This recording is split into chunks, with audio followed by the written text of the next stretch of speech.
Good morning guys, welcome along to the vlog.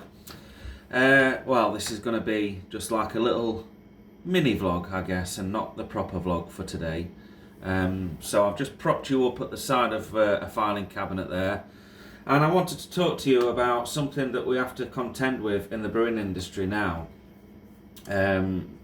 which we didn't pre-COVID and of course pre-cost of living price crisis, but let's be honest, it's a profiteering crisis that we're living through at the moment.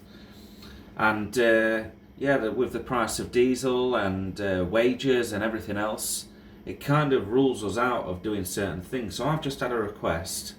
I'm not going to name any names because it would be unfair, as this is out of their hands and it's not their fault either. But I've just had a request to deliver some beer to a beer festival. Now this said beer festival is 80 miles away, and somebody's been up to the brewery before, so it might be one of the brew tubers who live locally or something like that, and they've asked if I can deliver a cask of beer to their beer festival for them. But because this is their first beer festival back from COVID, they'd only be able to afford to take one cask from us. So the request is for me to deliver a cask of beer, one cask of beer, which, remember, our casks range from between 80 to 120 pounds each.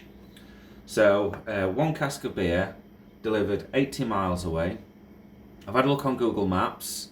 Give or take, it's a 2-hour round trip. 2 hours there, 2 hours back, so a 4-hour round trip.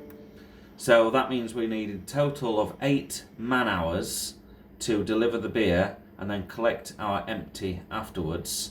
So let's run that, minimum wage these days is above £10 an hour really for a living wage. So let's round that up to 100 quid. It's going to cost us 100 quid in man hours, because of course they've got to load up, they've got to unload. It's not just 8 hours straight, it's 8 hours driving. So we've got £100, for staffing costs to deliver one beer 80 miles away and then collect one empty from 80 miles away the following week. I've been on a little calculator, so our vehicle doesn't have great mileage, so about 24 miles to the gallon. Today's prices for that kind of distance, it's going to cost us £120 in diesel. So you can see where I'm going with this, can't you? £100 staffing costs, £120 diesel, and then let's say £100 for the cask of beer.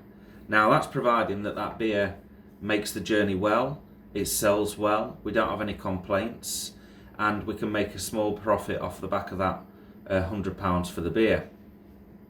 So in total I would have to realistically charge this beer festival £320 for one cask of ale. Otherwise the maths just don't add up. How could we, afford to swallow that kind of cost just for the exposure? I don't think so. We don't really sell that many casks far and wide. But it just highlights some of the problems that we're going to be running into in the future, particularly for small breweries such as myself, who don't really do a lot of off sales, if you know what I mean, to the industry. We sell most of our stuff obviously through the brew shed, direct retail to market, you see. Now back in the past, the fuel costs would have been a fraction of the price that they are today. The staffing costs so, but because of course the festivals would have had a little bit more money to spend, they wouldn't be limited to just trying to order one cask off a brewery. They might take 6 or 8. And then the maths start to make a little bit more sense. So I just thought it would be something worth sharing with you. Now this is a problem, of course, that all beer festivals are going to face if they want to attract breweries from outside their area. So I would imagine that going forwards over the next few years, we're going to see all of the beer festivals really concentrating on promoting local cask ales, unless of course they're doing big deals with bigger breweries who want to bring their own bar, and maybe they have the economies of scale that we don't to provide their beers to these festivals. So there we go, just me thinking out loud in the office on a Monday morning. Hope you enjoyed it. Keep liking, keep subscribing, and there'll be more videos coming along soon. Cheers.